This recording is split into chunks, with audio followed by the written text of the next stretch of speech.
का एक लड़का जो कि दिल्ली के एक यूनिवर्सिटी में पढ़ाई कर रहा था। एक दिन वो अपने कमरे में सोने के लिए गया और जब वो उठा तो उसने खुद को एक अंधेरे कमरे में पाया।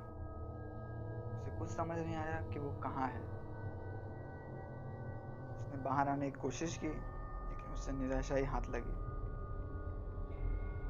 लेकिन उसने फैसला किया कि वो वहाँ से बाहर निकल के रहेगा। वो पसीने से तर हो चुका था। घबराहट और थकान इस स्थिति को बद से बदतर बना रही थी। कुछ दूर चलने के बाद उसे दरवाजे के रूप में एक आशा की किरण मिली। जब वो उस दरवाजे के करीब गया तो ये दरवाजे हजारों की संख्या में बढ़ गए। वो आगे उन दरवाजे की तरफ बढ़ा लेकिन वो हर बार आईने से टकरा जाता।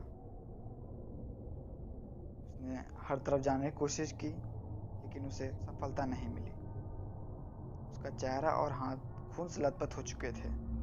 वास्तव में यह बिल्कुल एक भ्रम की स्थिति जैसा था। वहाँ केवल एक दरवाज़ा था, बाकी सब उसकी छाया मात्र थे जिससे वो घायल हो रहा था। उसकी आंखें आंसुओं से गीली हो रही थीं और चेहरा खून से लथपथ हो चुका था।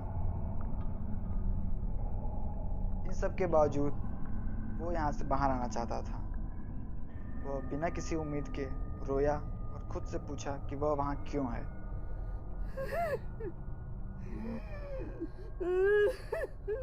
हताश होकर उसने ज़मीन पर हाथ पीटना शुरू कर दिया। यह एक मोटे कांच की तरह लग रहा था जिस पर वो भटक रहा था। अचानक से उस कांच की टूटने की आवाज़ शुरू होने लगी। वो आवाज़ एक दरार के साथ फैलने लगी। इसके बाद एक असहनीय तेज़ आवाज़ शुरू हुई। उसने अपने कानों को ढक लिया और अपने हाथ और पैर को बांधकर ज़मीन पर गिर गया। फिर उसके रोने की आवाज़ के साथ सब कुछ बंद हो गया। वह धीरे से उठा और जब उसे कुछ नहीं मिला तो उसने राहत की सांस ली। लेकिन फिर अचानक से एक और राक्षसी खौफनाक आवाज़ शुरू हो गई।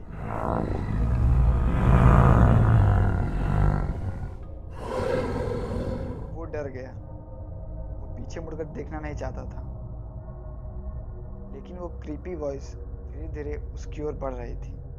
उसने तेजी से दौड़ना शुरू कर दिया। दौड़ने के दौरान कई बार गिर जाता लेकिन वो खुद को बचाना चाहता था। उसे पता था कि वो जो कुछ भी है वो उसे अपनी ओर ले जाना चाहता है। वो डर गया था, थका हुआ था, लेकिन वो भागे जा रहा था। और जब उसके पास सारी एनर्जी खत्म हो गई तो वो रुक गया और वो जो कुछ भी था उससे लड़ना चुना। वो धीरे से लेकिन बहादुरी से मुड़ा और उसे बहुत हैरानी हुई कि वहाँ कुछ भी नहीं था। वो फिर सोच में पड़ गया। सच में रियलिटी और इल्यूजन में कोई फर्क नहीं कर पा रहा था। थकने के कारण वो फिर से गिर गया और धीरे धीरे सांस छोड़ता और जिंदा रहने के लिए ईश्वर का शुक्रिया अदा करता। लेकिन उसे अब भी कुछ नहीं पता था कि वो कहाँ है। वह फिर मुड़ा और उसने एक रोशनी देखी। उसकी आंखें चमक उठी थीं। उसे पता था कि वो उस रोशनी के सहारे बाहर निकल सकता है। वो उस रोशनी की ओर बढ़ा। उसके पास कोई एनर्जी नहीं बची थी। फिर भी वो सिर्फ इस उम्मीद में दौड़ा that he came back into the life. और अंत में वो जाके दीवार से टकरा गया। यह एक सपना था, एक बहुत बुरा सपना, लेकिन वो जाग चुका था।